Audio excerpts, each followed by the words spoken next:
에베소서 1장 17절부터 19절까지를 보겠습니다.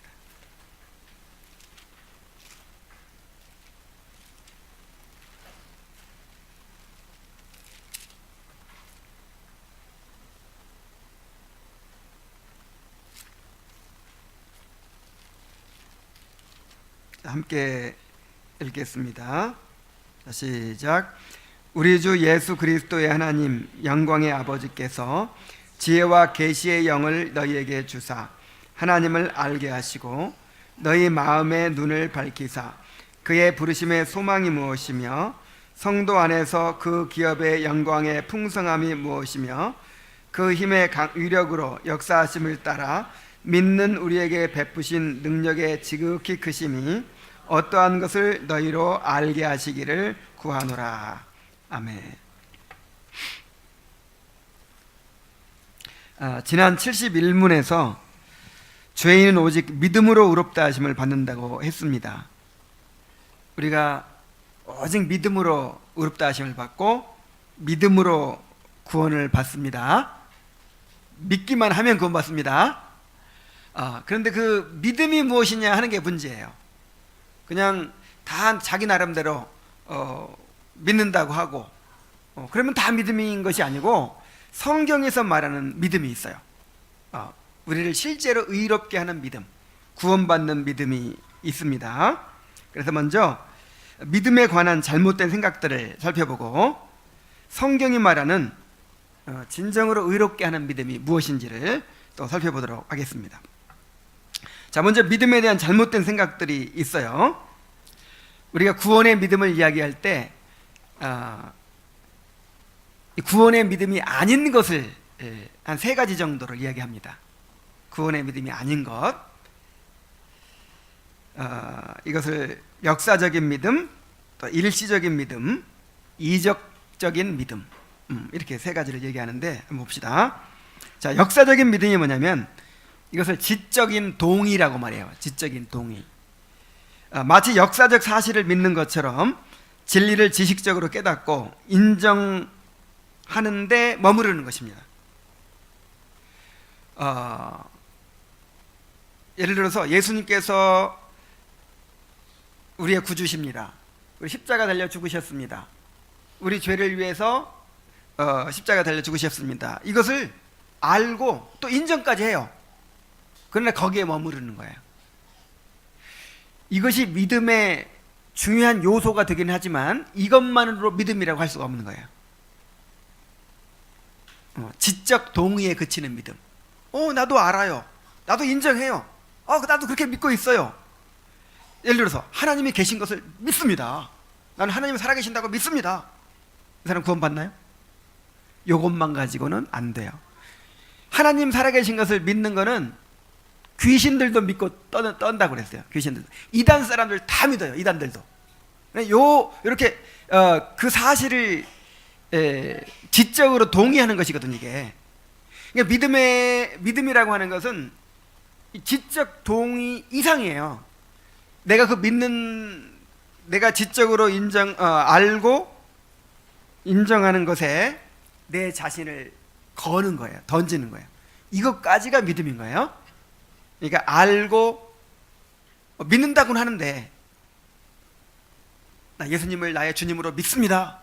근데 실제로 주님으로 자기를 드리질 않아. 그럼 믿는 거예요? 안 믿는 거예요? 안 믿는 거라 이 말이에요. 무슨 얘기 아시겠죠? 머리로만 믿는 믿음을 말하는 거예요. 머리로만 믿는 믿음. 야고보서에서 그래서 이 머리로만 믿는 믿음에 대해서 이건 죽은 믿음이다. 이런 믿음으로는 구원받을 수 없다 하고 얘기를 하는 것이죠. 자, 이렇게 역사적인 믿음이 있고요. 그 다음에 일시적인 믿음이라는 게 있어요. 말씀을 들을 때 깨달음을 얻고 확신에 차서 마음이 뜨거워집니다. 그래서 정말 믿는 줄 알았는데 나중에 보니까 뿌리가 없으므로 말라버렸어요. 이 돌밭에 떨어진 씨앗과 같아요. 그러니까 지금 막 말씀 듣고 막 믿는다고 하고 은혜 받고 뭐 눈물 흘리고 그렇다고 해서 진짜 믿는지 안 믿는지 몰라요. 나중에 좀 지켜봐야 돼요. 길게 봐야 돼요. 그래서 그것을 이제 감정적인 믿음이라고도 하죠. 그 다음에 세 번째는 이적적 믿음이에요. 기적에 대한 믿음. 그래서 하나님께서 내 병을 고쳐주실 것으로 믿는 거예요. 하나님께서 어떤 일을 이루어 주실 것으로 믿는 거예요. 실제로 믿어줘요. 그리고 그걸 실제로 체험까지 해요. 병 고침도 받고 막 기도 응답도 받고 막 이런 믿음 있죠. 근데 그렇다 하더라도 그것이 반드시 구원의 믿음은 아니라는 거예요. 예를 들어서 10명의 문둥이가 다 고침받았죠.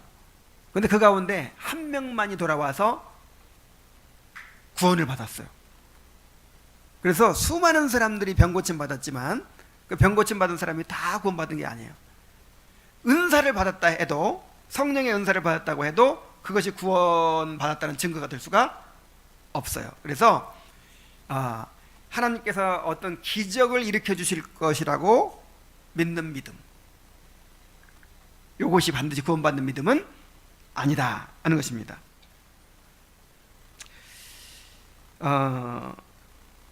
이제 그 다음에는 진짜 구원받는 믿음이 뭐냐 하는 것을 얘기해야 되는데, 그 전에 몇 가지 더 얘기할게요. 오늘날 만연한 믿음의 왜곡이 있어요. 인간 본성의 믿음, 다시 말하면 인간이 스스로 가지는 그 신념을 믿음으로 오해하는 거예요.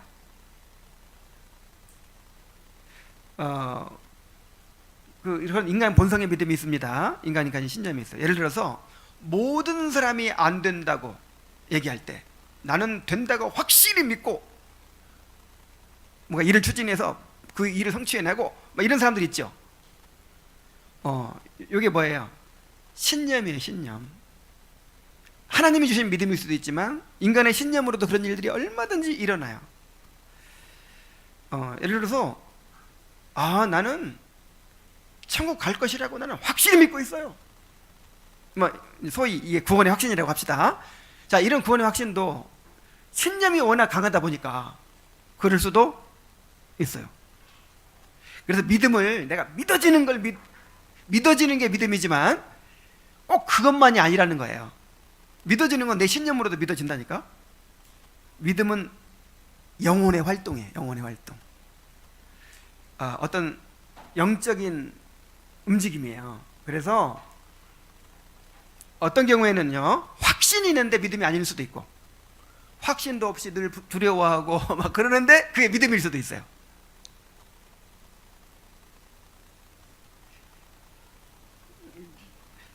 그래서 오늘날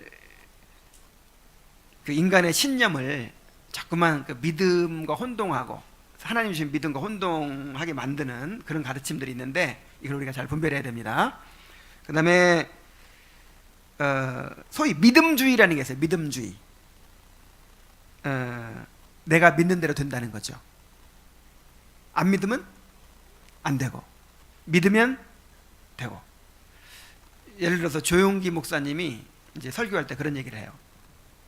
여러분, 우리가 믿음만 있으면 모든 병을 다 고칠 수 있습니다. 그냥 믿음이 없어서 못 고치는 거예요. 이게 뭐예요? 하나님을 믿는 게 아니라 믿음을 믿는 거예요. 실제로 그런 얘기를 해요.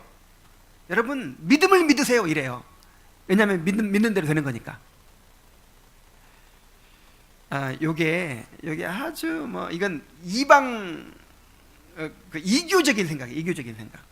그러니까 선포하는 대로 된다, 믿는 대로 된다, 이런 사고 방식 있죠. 요게 저 힌두교라든지 범실론에서 온 거예요. 왜냐하면 나와 우주는 하나거든요. 그래서 내가 강력하게 믿고 선포하면 우주의 기운이 이렇게 따라오는 거예요. 그래서 내 말대로 된다, 선포하는 대로 된다, 믿는 대로 된다, 이런 얘기를 하거든요. 그런 사상이 이제 교회 안으로 들어와 가지고 믿는 대로 된다는 거예요. 믿는 대로. 그래서 의심도 못하게 점검도 못하게 그냥 믿습니다 하래. 그래야 이제 이루어지니까. 그래서 구원도 거기다 대입시켜가지고 난 구원받았다 이렇게 말하라는 거야. 믿는다고. 성경에서는 너희가 믿음에 있는 것 자신을 시험하고 확증하라 그랬는데 의심이 일어나거든. 이 말씀을 주장하면서 물리십시오 하면서 의심도 못하게 만들어. 왜냐하면 뭐 하는 대로 되니까. 이게 굉장히 이게 잘못된 이단이에요. 이단. 자, 이런 오해가 있고요. 그 다음에 자기 암시적인 믿음이 있어요. 자기 암시적인 믿음. 성경 구절을 갖다 붙여서 인위적으로 확신을 만들어내는 거죠.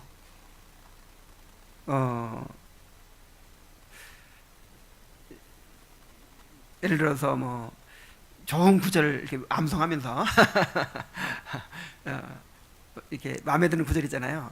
내가 반드시 승리하고 뭐 평강을 얻으리라 뭐 이런 구절이라든지 뭐 이런 구절을 좋은 구절들 내가 반드시 창대하게 되리라 뭐 이런 구절들 이제 갖다가 이제 이렇게 막 믿음을 만들어내는 거죠. 암시를 줘서 이런 것도 올바른 믿음이 아니에요. 자, 이런 게 전부 다 이제 사람들이 진정한 믿음에 대한 혼동이고 오해죠. 그렇다면 의롭게 하는 믿음이란 무엇인가? 정말 구원받는 믿음이란 무엇인가? 오늘 믿음에 대해서 확실하게 이제 배우게 되기를 바랍니다. 72문을 큰 소리로 한번 같이 읽어보겠어요. 시작. 의롭게 하는 믿음은 무엇인가? 답. 의롭게 하는 믿음은 성령과 하나님의 말씀으로 말미암아 죄인의 마음속에서 일어나는 구원의 은혜입니다. 이 구원의 은혜로 말미암아 죄인은 자기 죄와 비참을 그리고 자신과 다른 피조물에게는 잃어버린 바 된 상태에서 스스로 회복할 수 없는 능력이 없음을 깨닫고 복음이 약속하는 진리에 동의할 뿐 아니라 죄사함을 받기 위해서 그리고 구원받기 위해 하나님 보시기에 의롭다고 받아들여지며 간주되기 위해 복음에서 제한된 그리스도와 그리스도의 의를 받아들이고 의지합니다. 여기에 믿음의 정의와 믿음의 내용과 믿음의 그 요소들이 다 담겨 있어요. 자, 먼저 믿음의 정의를 한번 봅시다. 믿음의 정의가 뭐냐? 의롭게 하는 믿음은 성령과 하나님의 말씀으로 말미암아 죄인의 마음속에서 일어나는 구원의 은혜입니다. 여기 믿음의 정의예요. 자, 믿음은 내가 가지는 게 아니에요. 내가 만들어내는 게 아니라 성령님께서 주시는 거예요. 성령님께서. 오늘 읽은 본문 말씀이 있죠. 에베소 1장 17절 19절에 우리 주 예수 그리스도의 하나님 영광의 아버지께서 지혜와 계시의 정신을 너희에게 주사 하나님을 알게 하시고 너희 마음의 눈을 밝히사 그의 부르심의 소망이 무엇이며 성도 안에서 그 기업의 영광의 풍성함이 무엇이며 그의 힘의 위력으로 역사하심을 따라 믿는 우리에게 베푸신 능력의 지극히 크심이 어떠한 것을 너희로 알게 하시기를 구하노라. 자, 성령께서 눈을 열어서 보게 하시고 알게 하시는 거예요. 그래서 칼빈은 믿음을 지식이라고 이렇게 정의를 하죠. 자, 칼빈이 이렇게 정의를 했습니다. 우리가 기독교 경을 배울 때 다 배운 거예요. 우리를 향한 하나님의 선의에 대한 확고하고 확실한 지식. 자, 우리를 향한 하나님의 선의에 대한 확고하고 확실한 지식이라는 거예요. 그러니까 너무 확실해서 여러분 확고하고 확실한 지식은요 우리를 알고만 있게 만들지 않죠. 실제로 그렇게 살게 만들죠. 이런 지식이라는 거예요. 다시 읽습니다. 우리를 향한 하나님의 선의에 대한 확고하고 확실한 지식으로 그리스도 안에서 값없이 주어진 약속의 진리에 근거한 것이며 이제 말씀에 근거한 것이라는 거죠. 또 성령에 의해 우리 정신에 계시되고 우리 마음에 인쳐진 것이다. 이렇게 정의를 했어요.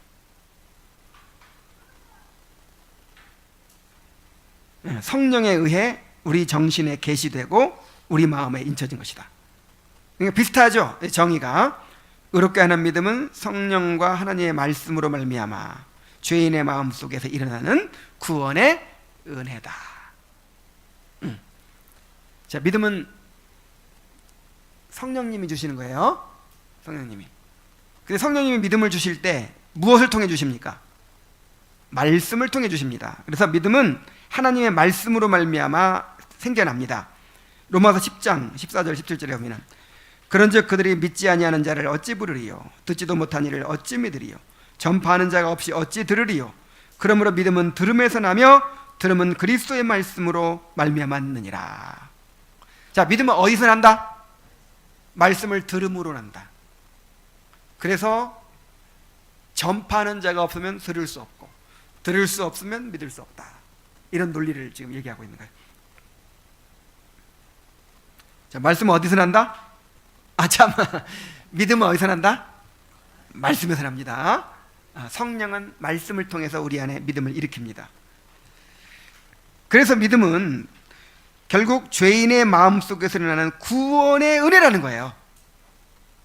자, 믿음이 뭐예요? 구원의 은혜. 우리를 구원하실 때 그 구원이라는 보따리 속에 들어있는 선물이에요. 우리를 구원의 은혜를 주시잖아요. 우리에게 구원의 은혜를 주실 때 그 속에 뭐도 들어있어요? 믿음도 들어있는 거예요. 믿음도. 에베소 2장 8절 너희는 그 은혜에 의하여 믿음으로 말미암아 구원을 받았으니 이것이 너희에게서 난 것이 아니요 하나님의 선물이라. 이 알미니안주의자들은 믿음으로 말미암아 구원을 받았으니 이거를 잘라가지고 구원을 받았으니만 선물이고 믿음으로 말미암아는 이제 우리가 한 거라고 생각하죠. 근데 우리는 어떻게 이걸 보냐면, 자, 은혜를 인하여라는 게 있잖아요. 이미 은혜를 인하여라는 게 앞에 나오죠. 그 은혜를 인하여 은혜가 원인이 되어서 믿음으로 말미암아 구원을 얻은 것까지가 선물이에요. 믿음으로 말미암아 구원을 얻은 것까지가 은혜를 인하여에 들어있는 거죠. 빌립보서 1장 29절 그리스도를 위하여 너희에게 은혜를 주신 것은, 자, 이 구원의 은혜를 말하는 거예요. 그리스도를 위하여 너희에게 은혜를 주신 것은 다만 그를 믿을 뿐 아니라 또한 그를 위하여 고난도 받게 하려 하심이라. 그러니까 우리에게 주신 은혜 속에 뭐가 들어있는 거예요? 믿음이 들어있어요. 근데 또 뭐도 들어있어요? 고난도 들어있어. 고난. 그래, 그리스도를 위한 고난도 은혜입니다. 여러분 이것을 은혜로 깨달아야 돼요. 은혜로. 우리 지난주 수요일날 시편 강해에서 고난당한 것이 내게 뭐다? 유익이라, 토부다, 좋은 것이다, 축복이다, 이렇게 고백하잖아요. 그러니까 주님께서 우리에게 주신 은혜 속에 믿음도 들어있고 뭐도 들어있어요? 고난도 들어있어요. 그건 별로 마음에 안 듭니다. 그러면 안 돼요. 그것도 받아서 감사해야 돼요. 주께서 나를 선대하셨나이다, 이렇게 고백해야 돼요. 주는 선하시며 선을 행하시오니, 이렇게 고백해야 돼요. 자, 그 다음에 베드로후서 1장 1절에 보면은 구주 예수 그리스도의 의를 힘입어 동일하게 보배로운 믿음을 우리와 함께 받은 자들에게, 자, 믿음을 뭐 한 자들에게? 받은 자들에게. 믿음은 받는 거구나. 그렇죠? 믿음은 내가 만들어내는 거예요? 받는 거예요? 받는 거예요. 하나님께로 받는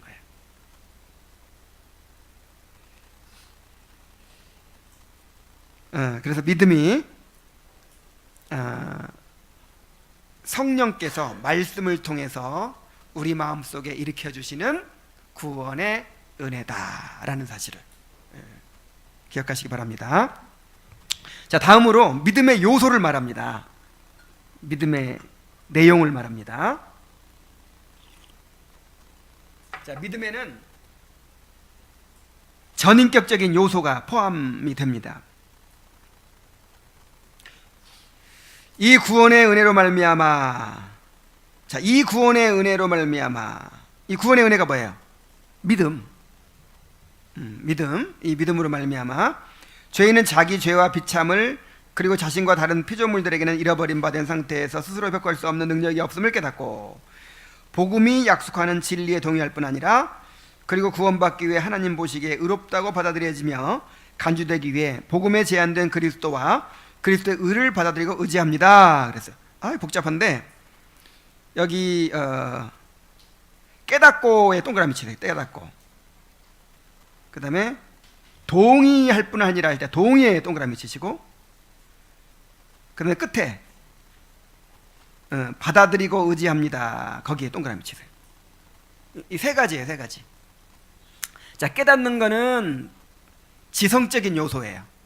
아까 지적 동의만으로는 그 믿음이 성립이 안 된다고 했는데 지적 동의가 필요한 거예요. 지성적 요소.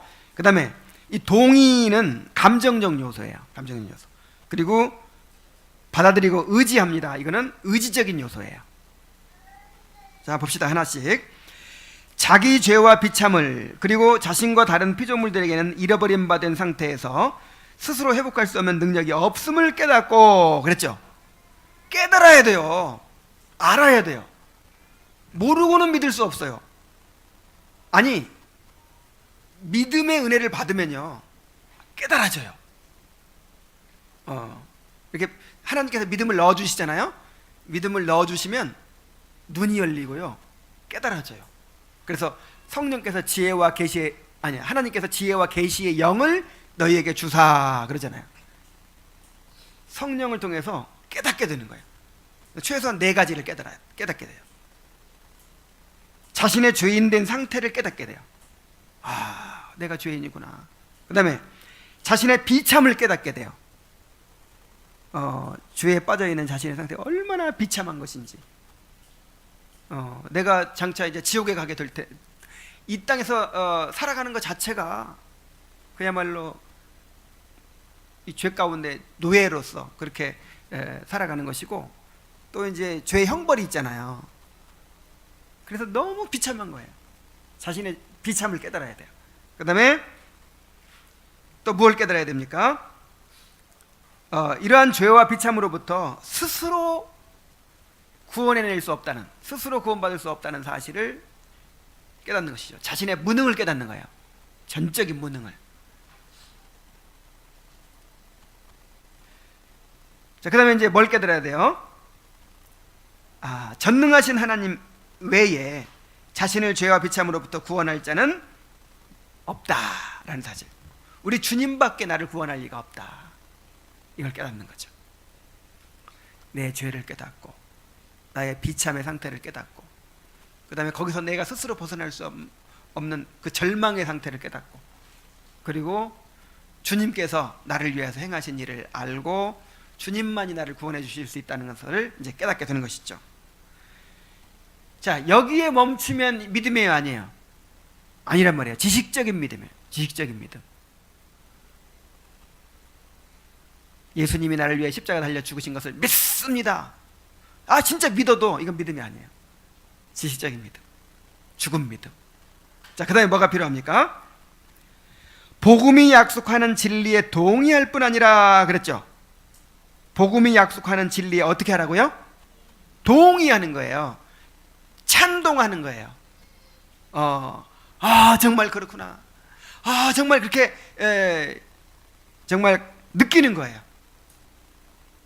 그렇게 받아들이는 거예요. 그 진리를. 복음의 진리를 깨닫고 그 진리에 찬동하며 전폭적으로 받아들이는 행위를 뜻하는 거예요. 그래서 루이스 벌코프는 이렇게 얘기합니다. 이 동의는 보다 능동적이고 이행적인 측면으로 이해된다. 그러니까 신앙 감정론에서 감정이라는 게 그냥 느끼고 마는 그런 걸 말하는 게 아니죠. 뭔가 이끌리는 거, 이끌려서 그렇게 하게 되는 그런 걸 말하는 거잖아요. 그렇듯이 이 감정적 동의, 여기서 동의한다고 하는 것은 뭔가 능동적이고 또 이행적인 뭔가 그걸 그렇게 이끌리는 이제 그런 감정인 거예요. 그리고 이제 의지적인 요소가 남았죠. 구원받기 위해 하나님 보시기에 의롭다고 받아들여지며 간주되기 위해 복음에서 제한된 그리스도와 그리스도의 의를 받아들이고 의지합니다. 그랬어. 자, 뭘 받아들인다고요? 그냥 그리스도의 의를 받아들입니다 하면 오해할까봐 뭐와 뭐? 그리스도와 그 다음에 그리스도의 의. 그러니까 주님 그 구원의 선물만 주세요. 난 주님 수하에 살기 싫으니까 난 나 포기하기 싫으니까 내가 주인대에 살고 싶고 그냥 구원만 받고 싶으니까. 그래서 여러분 이런 말을 사용하잖아요. 그리스도를 구세주로만 믿고 주님으로 믿지 않으면 구원이 없다. 자, 무슨 얘기 아시겠죠? 오늘날 예수 믿는다는 사람들이 어떻게 믿어요? 주님을 나를 구원해 주시고 나를 복 주시고 나를 천국 데려가 주시고 나의 모든 문제를 해결해 주시는 그런 해결자, 구세주로 믿어요. 구세주로. 근데 나를 지배하시고 나를 나의 주인이 되시고 내가 그의 명령에 따라서 살아야 되는 그런 주인으로는, 주님으로는 받아들이지 않는 거예요. 그래서 그리스도께서 마련하신 구원의 선물을 받으려면 먼저 누구를 받아들여야 돼요? 그리스도를 나의 주님으로 받아들여야죠. 자, 결혼을 했는데 이제 결혼을 하면 이 남편이 아내의 삶을 책임지죠. 돈도 벌어다 주고 모든 걸 다 책임지죠. 근데 이런다고 한번 생각해봅시다. 그냥 돈만 벌어다 주세요. 난 당신만을 위해 살고 싶지 않으니까 당신이 그 돈 벌어 오는 거 그냥 그것만 원합니다. 되겠어요? 안 되겠어요? 안 되죠.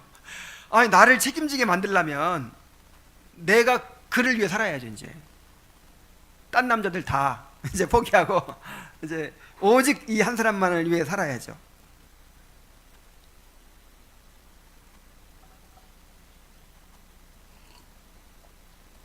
그래서 이제 오늘날 이 복음이 너무 이렇게 왜곡돼 있어요. 왜곡돼 있어.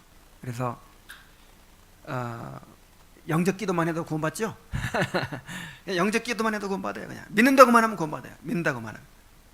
여러분 정말 믿는다고 하고 실제로 믿어지고 막 눈물 흘리고 그냥 감격하고 예수 믿는 걸 너무 기뻐하고 그래도 진짜 믿는지 안 믿는지 알 수 있어요? 없어요? 모르는 거예요. 두고 봐야 돼요. 진짜 믿는지 안 믿는지. 뭘로 확인할 수 있어요? 정말 주님께 자기를 드리는가? 이걸로 확인할 수 있어요. 근데 오늘날에는 그런 거 따져요, 안 따져요? 그냥 믿는다고만 하면 다 구원받는다는 거야. 그래가지고 존 메가더라고 하는 이제 그분은 구원론에서만큼은 개혁주의인데 나머지는 세대주의예요. 종말론 뭐 이런 거는. 그래도 이제 구원론, 교회론 이런 부분에서 이제 개혁주의적인 그 가르침을 설교를 하기 때문에 굉장히 이제 개혁주의 진영에서도 신뢰를 합니다. 우리도 그 책 저기 봤죠. 뭐 구원이란 무엇인가 뭐 이런 거. 그래서 이 존 메가더가 책을 썼어요. 특히 이게 이제 그 세대주의에서 세대주의라고 하는 그런 신학 사상을 가진 그쪽 무리들에서 특히 이게 강해요. 그냥 영접만 하면 구원받는다는 거. 은혜니까 구원은 은혜니까 그냥 믿는다고만 하면 받는다는 거예요. 그래서 그 뭐 전도 폭발이니 무슨 사형리니 무슨 뭐 모든 전도할 때 그러죠. 뭐 이렇게 영생의 선물을 주려고 하니까 어떻게 하라는 거야. 그냥 받기만 하면 된다는 거야. 그냥 그 자리에서 그냥 구원받아 버려요. 근데 이게 잘못되잖아요. 이게 예수님을 단지 구세주로 영접하는 걸로 구원받을 수 없다. 정말 그리스도를 주님으로, 나의 주님으로 영접하고 순종하는 사람이 구원받는 것이다. 이제 이렇게 주장을 했어요. 오늘날 이 잘못된 복음에 대해서 지적을 했어요. 그러니까 세대주의 그 진영 안에서 싸움이 난 거야. 막 율법주의다, 막 이런 식으로. 행위주의다, 그건 행위주의다. 아니, 구원은 은혜인데 그냥 믿기만 하면 받는 거지. 그래서 오늘날 어떻게 이해를 하냐면, 그냥 믿기만 하면 구원받고, 구원받은 다음에 이제 제자가 되는 것은 이제 예수님을 주제권을 인정해야 되는 거죠. 이게 두 단계로 나누는 거예요. 그냥 은혜로 구원만 받는 사람, 그 다음에 이제 주제권을 인정하고 제자가 되는 사람. 그래서 뭐 CCG 같은 데 보면 이렇게 그리스도인을 두 종류로 나누죠. 하나는 아예 그냥 육신에 속한 자연인, 그 다음에 육신적인 그리스도인, 그 다음에 신령한 그리스도인, 이런 식으로 나눠요. 이렇게 구원받은 사람은 두 종류가 있다는 거야. 그러니까 마치 구원받지 않은 사람처럼 그냥 구원은 받았지만 육신적으로 살아가는 사람이 있고, 정말 자신을 주님께 드려서 그렇게 주제권을 인정하고 살아가는 사람이 있고, 두 종류가 있다는 거예요. 여러분, 이게 다 잘못된 거예요. 이게 세대주의 구원론에서 비롯된 거예요. 그래가지고 이제 막 논쟁이 벌어졌어요. 그래서 그쪽 사람들이 요 존 베가드를 가리켜서 뭐라고 비난을 했냐면, 주제권 구원론이다. 주제권 구원. 그러니까 주제권을 인정해야 구원받는다고 하니까 무슨 구원론? 주제권 구원론이다. 근데 이제 이 바깥에서 이 개혁주의 진영에서 보니까 우리가 똑같거든. 그래서 이제 그 논쟁에 참여해가지고 이게 원래 성경의 구원론이다, 이렇게 주장을 한 거예요. 그래서 옛날에 제자 훈련 받을 때 예를 들어서 누가복음 14장에 나를 따라오려는 자가 부모와 처자와 부모와 처자와 형제와 자매와 및 자기 목숨까지 미워하지 아니하면 내 제자가 될 수 없다. 이 구절을 구원받는 데 적용해야 돼요? 아니면 구원받은 이후에 제자가 되는데 적용해야 돼요? 구원 초청이에요. 구원 초청. 그래야 구원받는다는 거거든요. 그런데 이거를 구원받는 사람, 제자, 이렇게 두 계급으로 나눠 가지고 요거는 이제 제자도에 관한 구절이다, 이렇게 가르친단 말이에요. 자, 이해가 되죠? 그래서 자, 믿음은 자신의 죄와 비참의 상태를 깨닫고, 그 다음에 그 복음의 내용에 전적으로 찬동을 하고, 그리고 마지막으로 어떻게 해야 돼요? 그리스도와 그리스도의 의를 받아들이는 거예요.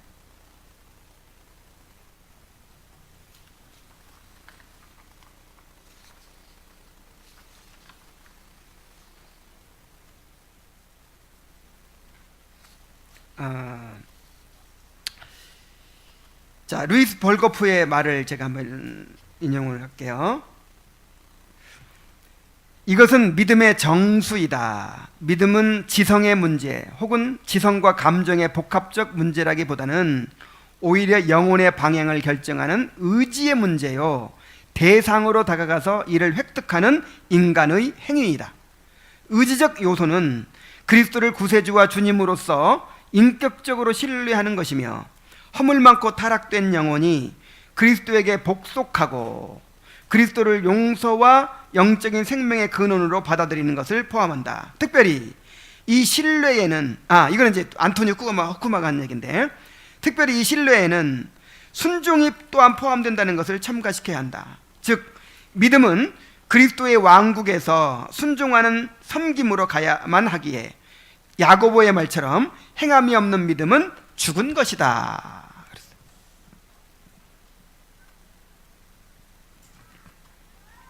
자, 로이드 존스도 이렇게 말합니다.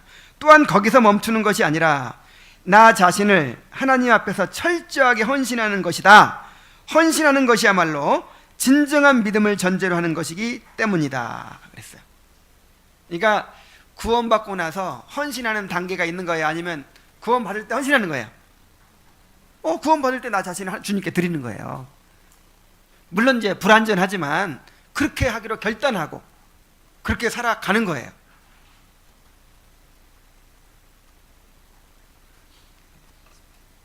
자, 믿음의 요소를 말씀드렸어요. 믿음의 요소는 지적인 요소가 있고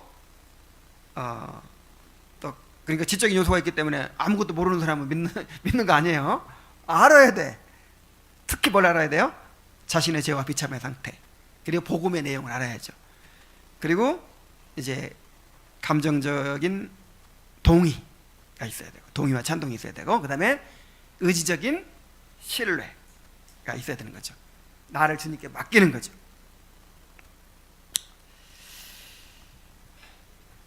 자, 이 믿음이 죄인을 하나님 보시기에 어떻게 의롭게 하는가? 우리 73문을 함께 읽겠습니다. 시작. 믿음이 죄인을 하나님 보시기에 어떻게 의롭게 합니까?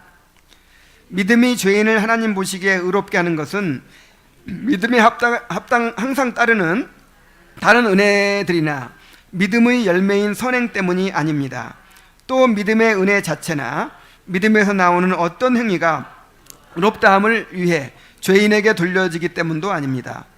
믿음이 죄인으로 하여금 그리스도와 그리스도의 의를 받아들이고 적용하게 하는 유일한 도구이기 때문입니다.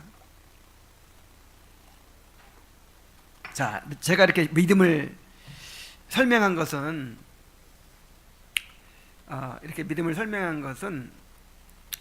진짜 믿음과 가짜 믿음을 좀 분별할 수 있도록 설명한 거예요. 그렇죠? 근데 요거를 이제 계속 강조하다 보면 또 어떻게 오해를 하냐면, 그러니까 예수님을 믿어서 믿음의 열매가 막 나오면 그 열매를 보시고 하나님이 의롭다 이렇게 또 오해를 해요. 이렇게 그 오해를 방지하기 위해서 이 단락이 있는 거예요. 자, 믿음에 항상 따르는 다른 은혜들이나 믿음의 열매인 선행 때문이 아닙니다. 또 믿음의 은혜 자체나 믿음에서 나오는 어떤 행위가 의롭다함을 위해 죄인에게 돌려지기 때문도 아닙니다. 그래서 이 복음이라는 걸 이해하기가 너무 어려워요. 어떻게 설명하면 이걸 완전히 구원파가 돼버리고, 어떻게 잘못 설명하면 율법주의가 돼버려요. 그래서 이걸 아무리 잘 설명하려고 해도 결국 율법주의 아니냐, 열매가 있어야 구원받으니까 결국 율법주의 아니냐, 행위주의 아니냐, 이렇게 따지고 들면 할 말이 없어요. 지금 그게 아니란 말이에요. 그 열매 얘기하는 거는 이게 진짜 믿음이에요, 가짜 믿음이에요, 요거 얘기하기 위해서 한 얘기지. 믿는 순간 구원 받는 거죠. 단지 믿음으로 의롭다면 받는 거예요. 그 믿음에서 나오는 어떤 열매 때문에 구원 받는 게 아니라 이 말이에요. 정말 구원의 은혜를 받은 사람은요, 이해를 합니다. 이해가 가요, 이해가. 근데 아무리 공부 많이 하는 사람도요, 이걸 이해를 못해. 그냥 행위주의라고 공격을 해.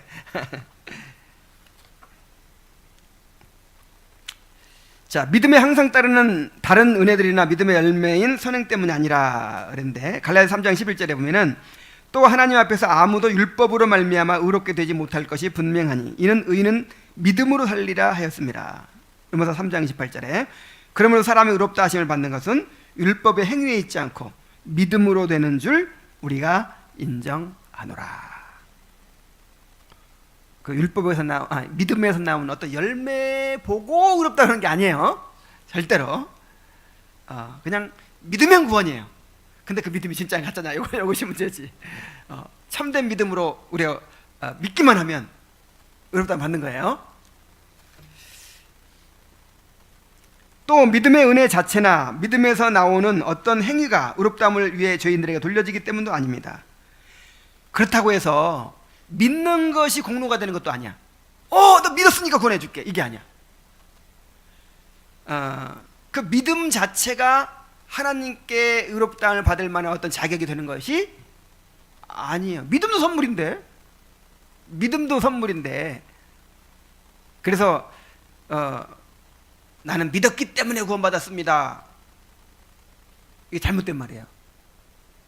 은혜를 인하여. 그러니까 때문에라는 말은 어디다 붙여야 돼요? 은혜 때문에 믿음을 통해서 구원받았습니다. 이래야 되는 거예요. 여러분, 믿었기 때문에 구원받았어요? 은혜 때문에 구원받았습니다. 그래서 믿음의 은혜 자체나 믿음에서 나오는 어떤 행위가 의롭다함을 위해 죄인에게 돌려지기 때문도 아니라는 거예요. 로마서 4장 5절에 보면은 이를 아니할지라도 경건하지 아니한 자를 의롭다 하시는 이를 믿는 자에게는 그의 믿음을 의로 여기시나니. 하나님 앞에 일한 것도 아무것도 없고 또 경건하지 않은데도 불구하고 믿음으로 구원받는 거예요. 또 믿음이 죄인으로 하여금 그리스도와 그리스도의 의를 받아들이고 적용하게 하는 유일한 도구이기 때문입니다. 그러니까 믿음은 거지가 내미는 손과 같다 그랬죠. 그냥 하나님께서 주시는 선물을 그냥 손 내밀어 받는 것밖에 안 돼요. 받는 거. 이 방법밖에 없어요. 우리가 구원받는 길은 주님이 주시는 것을 그냥 받아들이는 것밖에 없어요. 그 받아들이는 행위가 믿음이라 이 말이에요. 받아들이는 행위가. 빌립보 3장, 자, 의롭다 하심을 얻게 하는 근거는 그리스도 안에 있죠. 빌립보서 3장 9절에 그 안에서 발견되려 함이니 내가 가진 의의는 율법에서 난 것이 아니요 오직 그리스도를 믿음으로 말미암는 것이니 곧 믿음으로 하나님께로부터 난 의라. 자, 이 의의가 어디서부터 난 거예요? 하나님께 있어요. 하나님께. 의의가 조금이라도 나한테서 나와서 어떻게 되는 것이 아니라 100% 누구한테 있어요? 하나님 안에 있어요. 하나님 안에. 그리스도 안에 있어요. 그것을 나는 믿음으로 받아들이는 것밖에 없는 거죠. 자, 믿음은 그리스도와 그리스도께서 이루신 의의를 받아들이고 적용하게 하는 유일한 도구입니다. 그렇죠. 갈라디아서 2장 16절에 사람이 의롭게 되는 것은 율법의 행위로 말미암음이 아니요 오직 예수 그리스도를 믿음으로 말미암은 줄 아는 거로 우리도 그리스도 예수를 믿나니 이는 우리가 율법의 행위로서가 아니고 그리스도를 믿음으로써 의롭다함을 얻으려 함이라. 율법의 행위로서는 의롭다함을 얻을 육체가 없느니라. 오직 믿음만으로 의롭다 하심을 얻는 것입니다. 오직 믿음만으로 구원받는 것입니다. 근데 그 믿음이 거짓 믿음도 있고 진짜 성령께서 주신 믿음도 있다라고 하는 사실을 오늘 말씀드렸어요. 자, 믿음은 모든 사람의 것이 아닙니다. 믿음은 택한 자들에게만 주어지는 하나님의 귀한 선물입니다. 그래서 우리가 이렇게 믿음을 갖게 되었다는 사실, 이보다 더 큰 은혜는 없지요. 우리 하나님 앞에 감사합시다. 기도하겠습니다. 자비하신 아버지 하나님, 우리는 전적으로 부패하고 전적으로 무능한 상태에 있어서 우리 스스로는 깨닫지도 못하고 또 손 내밀어 받지도 못하고 참으로 아무것도 할 수 없는 그런 절망의 상태에 있었습니다. 그런데 성령께서 우리를 살려주시고 또 믿음을 넣어주셔서 우리 자신의 죄의 상태를 깨닫게 하시고 비참의 상태를 깨닫게 하시고 또 복음의 약속들을 알게 하시고 깨닫게 하셔서 참으로 우리가 그것을 정말 옳다고 확신하고 또 그리스도와 그리스도께서 주시는 구원의 선물을 참으로 받아들일 수 있도록 인도해 주신 것을 감사드립니다. 아버지 하나님, 이것은 우리에게서 난 것이 아니고 하나님의 선물입니다. 이 구원의 은혜를 주신 것을 감사드립니다. 아버지 하나님, 아직도 이 믿음의 선물을 받지 못한 사람들이 있습니까? 주여, 말씀을 들을 때 성령께서 역사하셔서 믿음의 선물을 주시옵소서. 그래서 주의 복음을 누리게 하여 주옵소서. 주의 사랑을 깨닫게 하여 주시옵소서. 예수님의 이름으로 기도하옵나이다. 아멘.